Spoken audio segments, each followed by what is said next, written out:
do Senhor Jesus Cristo a todos meus amados, abençoados irmãos, irmãs, livres pensadores, amantes das santas e sagradas escrituras. Eu sou o pastor Rômulo, um bereano de verdade, e nós seguimos adiante com o projeto da leitura da Bíblia Sagrada para o ano de 2025. Na leitura de hoje, livro de Neemias, capítulos de número 2, 3 e 4. Vamos à leitura? O subtítulo da minha Bíblia diz assim: Artaxerxes permite a Neemias ir a Jerusalém e edificar os muros. Só para a gente reconectar aqui e fazer o link com a leitura. Lembra? No primeiro capítulo, ele recebeu a visita de Anani, ele lamentou, ele chorou, ele jejuou, ele orou. E agora ele vai tomar uma atitude, ele vai tomar uma decisão muito importante, saindo da zona do conforto para a zona do confronto. Ou seja, lembra, ele era um copeiro, tinha todas as regalias do palácio, mas ele recebe a notícia que o seu povo, que os seus familiares estavam sofrendo muito. Então olha a atitude dele. Capítulo 2. Sucedeu, pois, no mês de Nissan, no ano 20º do rei Artaxerxes, que estava posto vinho diante dele. E eu tomei o vinho e o dei ao rei. Porém nunca antes estivera triste diante dele. E o rei me disse: Por que está triste o teu rosto, pois não está doente? Não é isto, senão tristeza de coração? Então temi muito em grande maneira, e disse ao rei: Viva o rei para sempre! Como não estaria triste o meu rosto, estando na cidade, o lugar dos sepulcros de meus pais, assolada? E tendo sido consumidas as portas a fogo? E o rei disse: O que me pedes agora? Então orei ao Deus dos céus e disse ao rei: Se é do agrado do rei, e se o teu servo é aceito em tua presença, peço-te que me envies a Judá, a cidade do sepulcro dos meus pais, para que eu a edifique. Então o rei me disse, estando a rainha sentada junto a ele: Quanto durará a tua viagem? E quando voltarás? E aprove ao rei enviar-me, apontando-lhe um certo tempo. Disse-lhe mais ao rei: Se ao rei parecer bem, dê-se-me cartas, para que os governadores da além do rio, para que me deem passagem até que chegue a Judá. Como também uma carta para Asaf, guarda do jardim do rei, para que me dê madeira para cobrir as portas do paço da casa, e para o muro da cidade, e para a casa que eu houver de entrar. E o rei me deu, segundo a boa mão de Deus sobre mim. Então vim aos governadores da além do rio, e dei-lhes as cartas do rei. E o rei tinha enviado comigo chefes do exército e cavaleiros. O que ouvindo, Sambalate, o Horonita, e Tobias, o servo amonita, lhe desagradou, com grande desagrado, que alguém viesse à procura o bem dos filhos de Israel. E cheguei a Jerusalém, e estive ali 3 dias. E de noite me levantei, eu e os poucos homens comigo, e não declarei a ninguém o que o meu Deus me pôs no meu coração, para fazer em Jerusalém. E não havia comigo animal algum, senão aquele em que eu estava montado. E de noite saí pela porta do vale, para a banda da fonte do dragão, para a porta do monturo, e contemplei os muros de Jerusalém que estavam fendidos, e as suas portas que tinham sido consumidas pelo fogo. E passei à porta da fonte e ao viveiro do rei, e não havia lugar por onde pudesse passar a cavalgadura que estava debaixo de mim. Então de noite subi pelo ribeiro e contemplei o muro, e voltei, e entrei pela porta do vale, e assim voltei. E não souberam os magistrados aonde eu fui, nem o que eu fazia, porque ainda até então, nem aos judeus, nem aos nobres, nem aos magistrados, nem aos mais que faziam a obra, tinha declarado coisa alguma. Então lhe disse: Bem vedes vós a miséria em que estamos em Jerusalém. Está assolada, e que as suas portas têm sido queimadas ao fogo. Vinde, pois, e reedifiquemos o muro, de Jerusalém, e não estejamos mais em opróbrio, ou seja, em vergonha, em desonra. Então lhe declarei como a boa mão do meu Deus me fora favorável, como também as palavras do rei que me tinha dito. Então disseram: levantemo-nos e edifiquemos, e esforçaram as suas mãos para o bem. Os que, ouvindo isto, Sambalate, o Horonita, e Tobias, o servo Amonita, e Gesem, o Arábio, zombaram de nós e desprezaram-nos, e disseram: que é isto que fazeis? Quereis rebelar-vos contra o rei? Então lhe respondi e disse: o Deus dos céus é o que nos fará prosperar. E nós, seus servos, nos levantaremos e edificaremos, mas vós não tendes parte, nem justiça, nem memória em Jerusalém. Perceba que algo interessante. Neemias agora ele tem a boa mão do rei, com madeira, com pessoas para ajudar. E ele chega até Jerusalém, onde os muros estavam derribados, onde os portões estavam queimados, e ele faz uma inspeção. Primeiro ele vai ver em que pé estava aquela situação. E ali ele tem um diagnóstico. Ali ele consegue ter um entendimento de fato que a obra era grande, que tinha muito trabalho pela frente. E nesse primeiro momento, durante 3 dias, como nós acabamos de ler, ele não comenta com ninguém. Ele não fala. Primeiro ele vai averiguar, ele vai tirar suas conclusões, ele vai analisar, para que ele possa entender de fato o que estava acontecendo. Agora que ele tem a sua análise, agora que ele fez ali a sua avaliação, ele declara qual era o seu propósito e ele conta como a boa mão do rei havia favorecido com cartas, favorecido com madeira, favorecido até com pessoas para ajudá-lo chegar até ali. Ou seja, que ele não estava fazendo aquilo dele mesmo. Ele havia, lembra, lamentado, chorado, orado, jejuado e agido. Ele tomou uma atitude. Sabe o que eu costumo dizer? Que atitudes mudam destinos. Grave isso. Atitudes mudam destinos. Vamos escrever isso hoje para não esquecer? Então hoje o que nós vamos escrever após a leitura é essa: atitudes mudam destinos. Perceba que ele sai da condição de copeiro. Grave bem isso. Ele era copeiro real, um homem de confiança do rei. Ele está numa posição elevada, ele está numa posição de destaque, ele está numa posição de confiança do rei Artaxerxes. Agora ele vai para a obra, ele vai para a lida, ele sai da zona do conforto, do bem bom, melhor comida, melhor bebida, melhores vestimentas, músicas, tudo do bom e do melhor, e vai para onde? Para Jerusalém. Muros derribados, fendidos, portões queimados, derribados. E agora então ele vai nessa empreitada. E aí olha que coisa interessante. Da mesma maneira que Deus prepara pessoas, cartas e recursos para essa obra, o inimigo não vai ficar de braços cruzados. O inimigo não vai ficar vendo tudo sem fazer nada. O inimigo agora usa Sambalate, Tobias e Gesem o Arábio. A primeiro momento, esses 3 personagens, Sambalate, Tobias e Gesem o Arábio. Que coisa interessante, esses 3 eram para ser ajudadores. Sambalate e Tobias, eles vêm da descendência de Ló, Amon e Moabe, Amonitas e Moabitas. Gesem o Arábio vem da descendência de Ismael, dos ismaelitas, é aí que vem os árabes. Eles eram para serem apoiadores, eles eram para ser ajudadores, mas o que eles se tornam?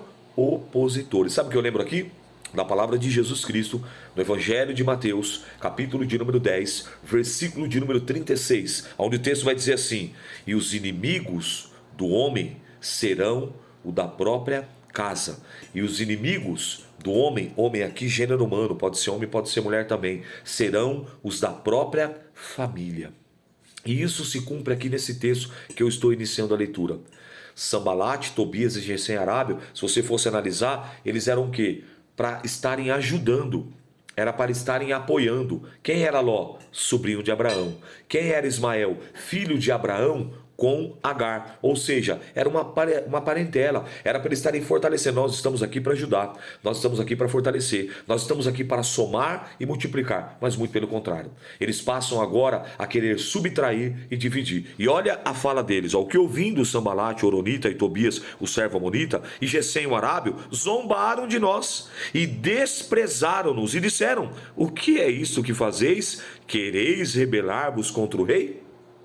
Então nós temos que aprender aqui algumas coisas, que da mesma maneira que Deus vai permitir os opositores, Deus também levantará ajudadores, apoiadores. E nem sempre esses ajudadores ou esses apoiadores serão os que de fato nós imaginaríamos, nós gostaríamos da nossa psique, da nossa maneira de pensar, o nosso sentimento, que fosse para nos ajudar. Mas sempre Deus vai levantar outras pessoas para nos ajudar. Só não pare.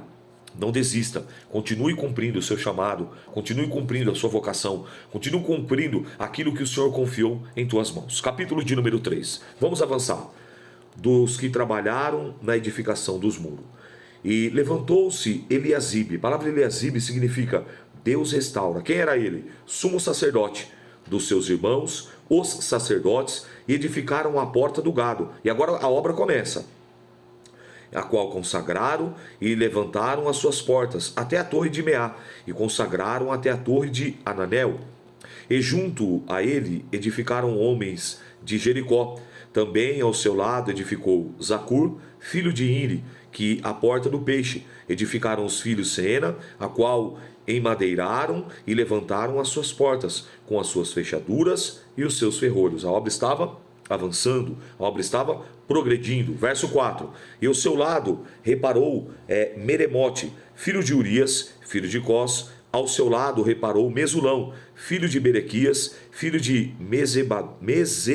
Mesezabel. E ao seu lado reparou Zadok, o filho de Baaná. E ao seu lado repararam os tecoitas, porém os seus nobres não meteram o seu pescoço ao serviço do seu senhor.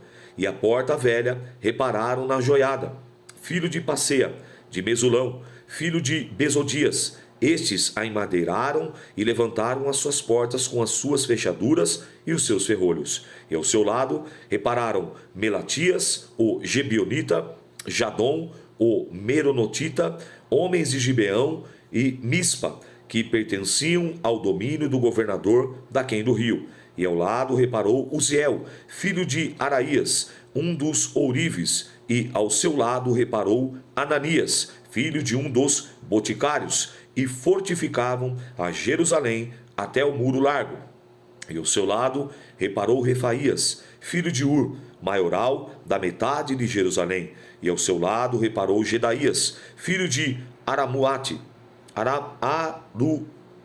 Arumafe, e defronte de sua casa. E ao seu lado reparou Atus, filho de Asabinéias. E outra porção reparou Malquias, filho de Arim, e Azube, filho de Pati-Moabe, como também a torre dos fornos. E ao seu lado reparou Salum, filho de Aloés, maioral da outra metade da parte de Jerusalém, e suas filhas. A porta do vale reparou Anum, e os moradores de Zanoa. Esses edificaram as portas com as suas fechaduras e os seus ferrolhos, como também 1000 côvados do muro, até a porta do monturo. E a porta do monturo reparou Malquias, filho de Recabe, maioral do distrito de Bet-Aquerem. Este edificou e levantou as portas com as suas fechaduras e os seus ferrolhos. E a porta da fonte reparou Salum, filho de Qual-Ozé, maioral do distrito de Mispa. Este edificou e a cobriu. Ele levantou as portas com as suas fechaduras e os seus ferrolhos, como também o muro do viveiro de Sela, ao pé do jardim do rei, mesmo até os degraus que descem da cidade de Davi. Depois dele, edificou Neemias, filho de Azibuque, maioral da metade de Bet-Zur, até de fronte dos sepulcros de Davi, e até o viveiro artificial, que é a casa dos varões. E depois dele repararam os levitas. Reum, filho de Bani, ao seu lado reparou Asabias, maioral da metade de Keila, no seu distrito. Depois dele repararam seus irmãos Bavani, filho de Anadab, maioral de outra parte da meia parte de Keila. E no seu lado reparou Ezer, filho de Jesua, maioral de Mispa, outra porção defronte da subida para a casa das armas, à esquina. E depois dele reparou com grande ardor Baruque, filho de Zabaia, outra medida desde a esquina até a porta da casa de Eliasibe, o sumo sacerdote. Depois dele reparou Meremote, filho de Urias, filho de Cós, outra porção desde a porta da casa de Eliasibe até a extremidade da casa de Eliasibe. E depois dele, repararam os sacerdotes que habitavam na campina. E depois repararam Benjamim, Azube, de fronte da sua casa. E depois deles reparou Azarias, filho de Maceias, filho de Ananias, junto à sua casa. E depois ele reparou Benuí, filho de Anadade, outra porção dele, a casa de Azarias, até a esquina, até o canto. Palau, filho de Uzai, reparou de fronte da esquina a torre que sai da casa real superior, que está junto ao pátio da prisão. Depois dele, reparou Pedaías, filho de Parós. Ora, os netifins habitavam em Ofeu, até de fronte da porta das águas, do oriente e até a torre alta. Depois repararam os tecoitas, outra porção de fronte da torre grande e alta, até o muro de Ofeu. Desde a porta dos cavalos, repararam os sacerdotes, cada um de frente à sua casa. Depois deles, reparou Zadok, filho de Imer, de frente da sua casa, e depois dele, Semaías, filho de Secanias, guarda da porta oriental. E depois deles reparou Ananias, filho de Selemitas, e Anum, filho de Zalaf, sexto. Outra porção. Depois dele reparou Mesulão, filho de Berequias, de fronte da sua câmara. Depois dele reparou Malquias, filho de Ourives, até a casa dos netifins, os mercadores de fronte da porta de Mificade, e até a câmara do canto. E entre a câmara do canto e a porta do gado, repararam os ourives e os mercadores. Perceba que a atitude de Neemias, ela contagia todas aquelas pessoas ao ponto, lembra que eu falei? Atitude mudam destinos. Estava tudo quebrado, estava tudo destruído, ninguém fazia a mínima. Mas teve um que estava lá no conforto do palácio, ao receber aquela notícia, aquela triste notícia, ele lamenta, ele chora, ele ora, ele jejua e ele age. E essa atitude faz o quê? Faz com que contagie outros na mesma unção, na mesma esfera, no mesmo objetivo, para que eles comecem então a reconstruir. Não sei se você se recorda numa das nossas falas que eu pedi para escrever.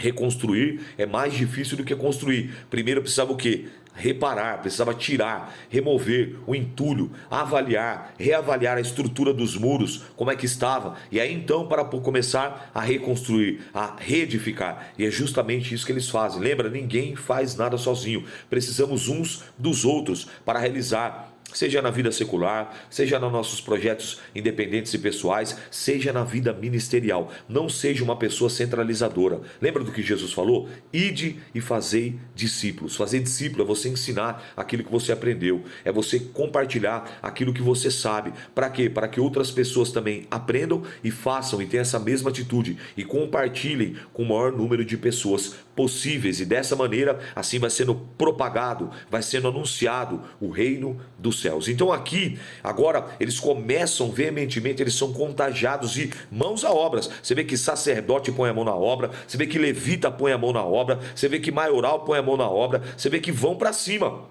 Mas olha o que vai acontecer no capítulo 4. Lembra que eu falei? Tem os ajudadores, mas também terão os opositores. Eu acho interessante que o crente, o servo de Deus, ele acha que isso é algo que não podia passar na vida do crente, que o crente não pode passar por prova. Olha o que Pedro fala na sua primeira epístola, Pedro capítulo de número 5, e no seu versículo de número 13, salvo engano, não, Pedro, estou em Tiago, peraí, Pedro capítulo 5, olha o que Pedro fala. Isso aqui é uma instrução que vem de Pedro, capítulo de número 5, 1 Pedro, capítulo 5, versículo de número 9. 1 Pedro 5,9. Vamos 8 para a gente entender melhor aqui no contexto. Sede sóbrios, vigiai, porque o diabo, vosso adversário, anda em derredor, bramando como um leão, buscando a quem possa tragar. Redobre a atenção no versículo 9.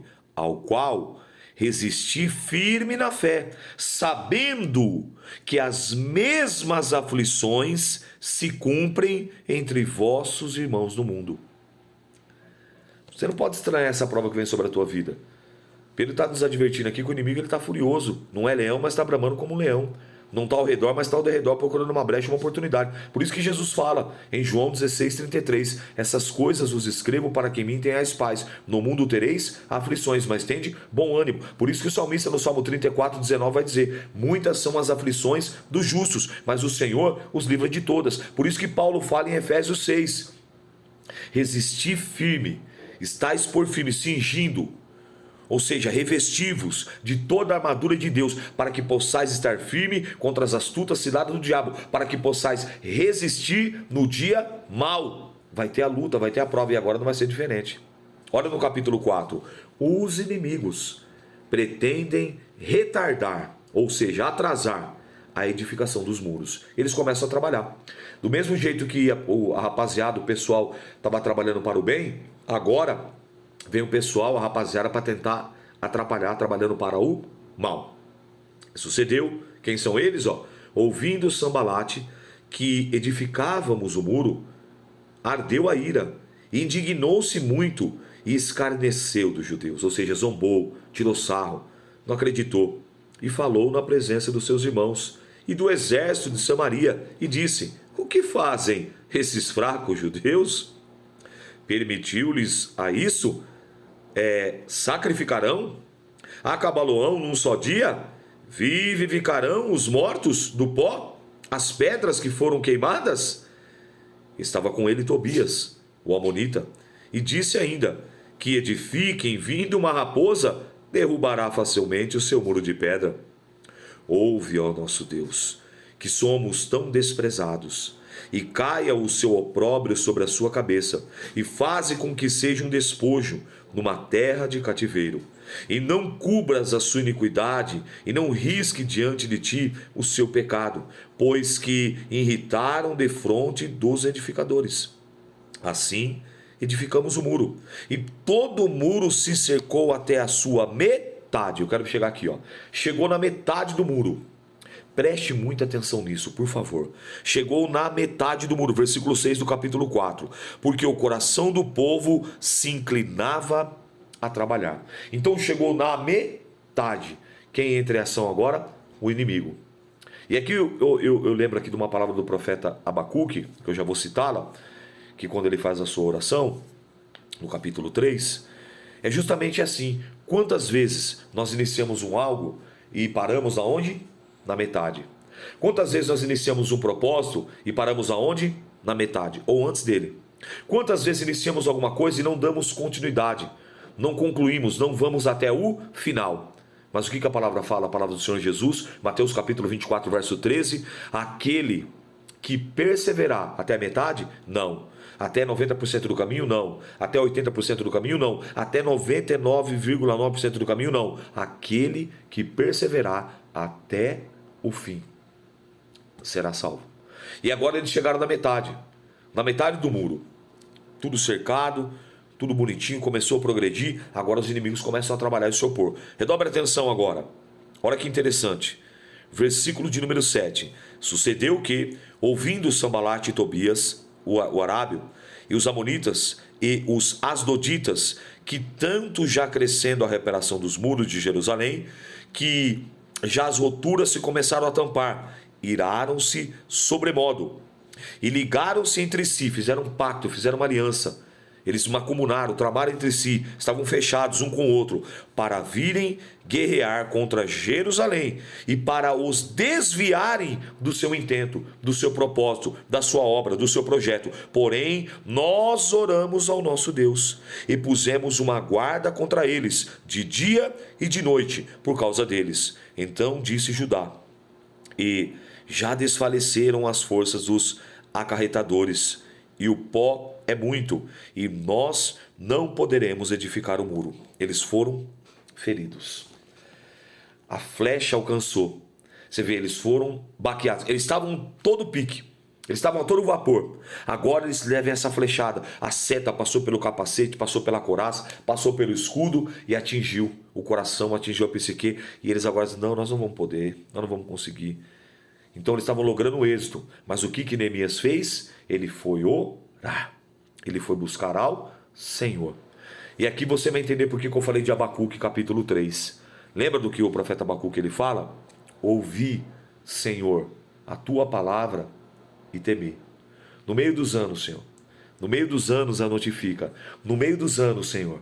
Na ira, lembra-te da misericórdia. O que ele pede? Aviva a tua obra. Quando? No meio dos anos. Quando que ele pede o avivamento? No meio. Quando que ele pede para avivar? No meio. Ele não pediu para avivar no começo e ele não pediu para avivar no final. Por quê? Porque no começo, você viu que eles estavam a todo vapor. No final, você está prestes a concluir, aquela te dá uma força, você já tem uma maturidade, aí que você não para mesmo. Que você fala tão pouquinho, agora não vou parar. Cheguei até aqui, agora vou até o final. Agora, no meio, quando chegamos na metade de um algo, quantas vezes? E quando eu falo nós, eu me incluo também. Muitas vezes. Existia um curso teológico que eu fiz, e eu não falo isso para me engrandecer, eu falo isso para fortalecer você que de repente parou e abandonou.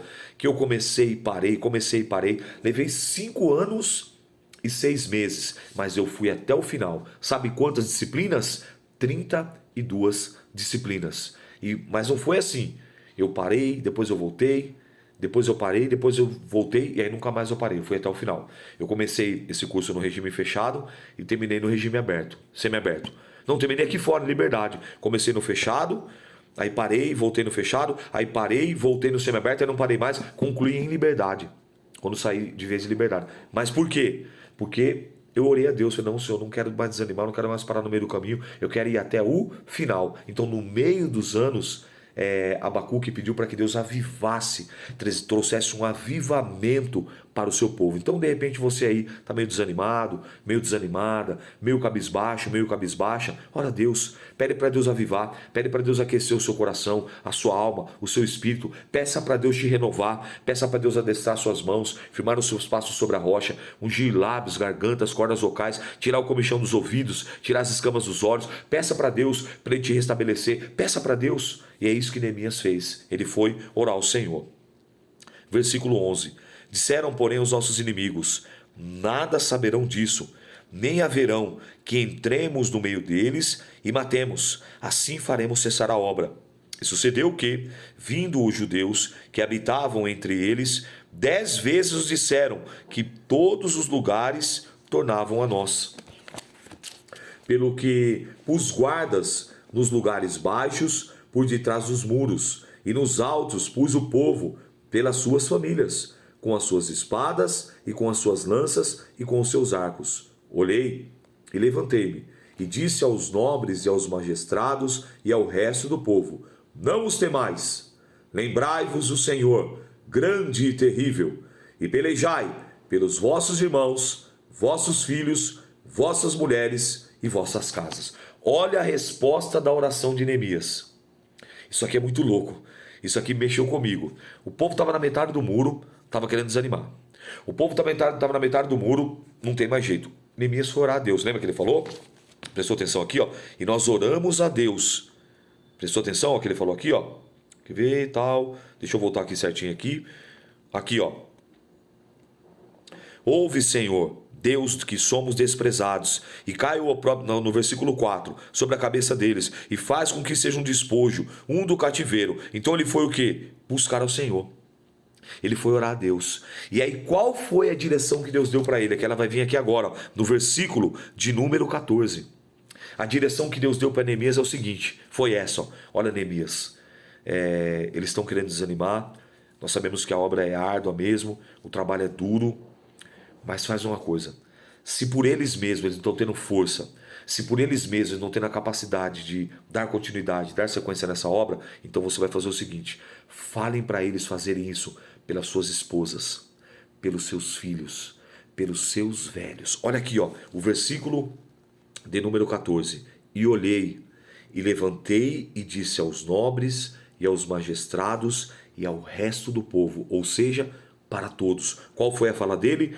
Não os temais, lembrai-vos o Senhor, grande e terrível. Olha a instrução agora, ó. Pelejai, lutem, reconstruam, esforcem-te por quem? Pelos vossos irmãos, pelos vossos filhos, pelas vossas mulheres e pelas vossas casas. Em outras palavras, se vocês perecerem, se vocês desanimarem, eles virão até nós, eles virão até vocês, eles destruirão, levarão as suas mulheres, os seus filhos como escravo, e aí vai deixar acontecer isso? Olha o resultado disso. E sucedeu que, ouvindo os nossos inimigos, que já sabíamos, e que de Deus tinha dissipado o conselho deles, todos voltamos ao muro, cada um à sua obra. E sucedeu que desde aquele dia, da metade dos meus moços trabalhava na obra, e a outra metade deles tinha lanças, e os escudos, e os arcos, e as couraças, e os chefes estavam por detrás de toda a casa de Judá. E os que edificavam o muro, e os que traziam as cargas, e os que carregavam, cada um com a sua mão fazia a obra, e na outra tinha as armas. Por que eu falei que isso aqui é muito louco? Eles estavam querendo desanimar, eles estavam querendo abandonar com as duas mãos. Quando Neemias ora a Deus, Deus dá a direção, ele fala isso para o povo. Agora como é que eles vão trabalhar? Com uma mão eles vão trabalhar e com a outra mão eles vão estar com o escudo ou com a espada. Olha aqui para você ver o texto, ó. É bem claro, ó. Presta atenção, ó. Olha que tremendo, ó. Cada um dos edificavam, no versículo 17, ó. E os que edificavam o muro, ou seja, os que estavam trabalhando, cada um com uma mão, tá no texto, fazia a obra e na outra trazia a arma. Olha que coisa fantástica. E cada um dos edificadores trazia sua espada, cingindo os lombos, e edificavam. O que tocava a trombeta estava junto comigo. E disse aos seus nobres e aos magistrados e ao resto do povo: grande e extensa é a obra, e nós estamos aparados no muro, longe uns dos outros. No lugar onde ouvires o som de buzina, ali vos ajuntarei conosco. O nosso Deus pelejará por nós. Assim trabalhávamos na obra. E metade deles tinha as lanças, desde a sua subida da alva até o sair das estrelas. Também, naquele mesmo tempo, disse ao povo: cada um com o seu moço, fique em Jerusalém, para que de noite nos sirvamos de guarda e de dia na obra. Nem eu, nem meus irmãos, nem meus moços, nem os homens da guarda, nem os que me seguiram, largávamos os nossos vestidos. Cada um ia com as suas armas e água. Até Neemias estava colocando a mão na obra. E você vê, isso é maravilhoso, meu irmão. Então, que de repente é você que está meio desanimado, meio desanimada, por você mesmo. Eu quero acreditar que você consiga, então, faça isso pela sua casa, faça isso pela sua família, faça isso pela sua esposa, faça isso pelo seu esposo, faça isso pelos seus filhos, faça isso pelas suas filhas, faça por alguém que você ama. Essa foi a direção e a estratégia que Deus deu a Neemias. E quando Neemias falou isso ao povo, aquilo veio como uma dose de adrenalina. E eles foram renovados, elas foram renovadas, fortalecidos a continuar na obra e não parar. Então não para. Não para. Pensa alguém que você ama muito aí e por ele ou por ela se esforça. Porque eu tenho certeza que a boa mão do Senhor, assim como ela foi para com Neemias e todos que estavam envolvidos nessa obra, a boa mão do Senhor, as boas, as potentes, as poderosas, as fortes mãos do Senhor continuarão estendidas em teu favor, em favor da tua casa e da tua família. Mas não para, em nome de Jesus. Essa foi a leitura de hoje. Que o Espírito Santo de Deus possa e deva falar infinitamente melhor na tábua do meu e do teu coração. Eu sou o pastor Rômulo, um bereano de verdade. Essa foi a leitura de hoje e que Deus te abençoe. Paz do Senhor.